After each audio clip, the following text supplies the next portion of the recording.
मराठी विषय काल आपण प्रश्न 2 सोडवले. हा प्रश्न तिसरा काय? वाच समजून घे. प्रश्नचिन्ह असलेल्या वाक्यात खालील विशिष्ट शब्द वापरले जातात. जसे कसे, काय, कोठे यासारखे शब्द. असे आणखी काही शब्द खालील आकृतीत दाखवलेले आहेत ते वाच. हे शब्द वापरून वाक्य पूर्ण कर. आता इथे प्रश्नासाठी वापरले जाणारे शब्द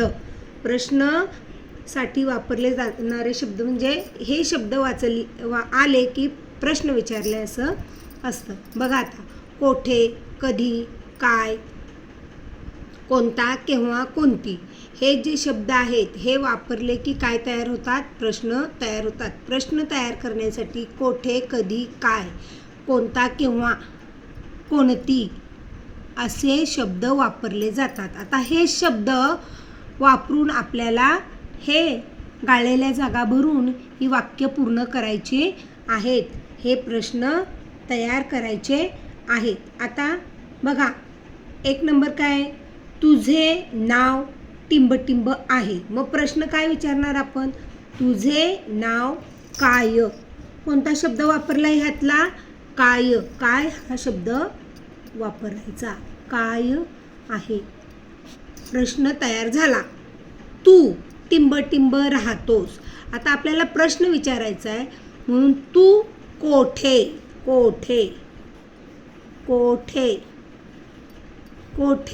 राहतोस. कोठे हा शब्द लिहिला की प्रश्न तयार झाला. तिसरा, तू शाळेत टिंबटिंब जातोस.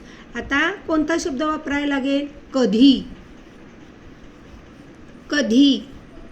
कधी जातोस किंवा केव्हा जातो.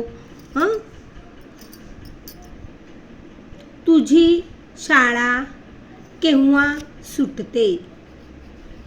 कधी सुटते किंवा केव्हा सुटते येऊ शकतो. तुला टिंबटिंब भाजी आवडते.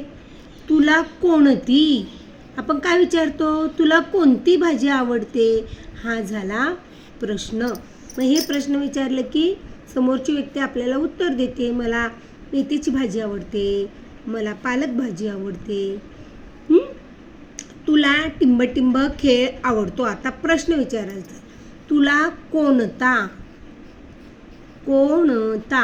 तुला कोणता खेळ आवडतो? मग आपल्याला समोरची व्यक्ती प्रश्न आपण विचारल्यावर उत्तर देते. मला खो खो आवडतो, लंगडी आवडते. अशा प्रकारे आपण विचारलेला प्रश्न किंवा वाक्य आहे हे पण प्रश्नार्थक वाक्य आहे. मग वाक्य विचारलं की पुढचं ज्या वेळेला उत्तर देतो त्यावेळेला ते झालं प्रश्न. मग प्रश्न विचारण्यासाठी काय, कोठे, कधी, केव्हा, कोणती, कोणता, कशासाठी, का असे शब्द वापरले जातात.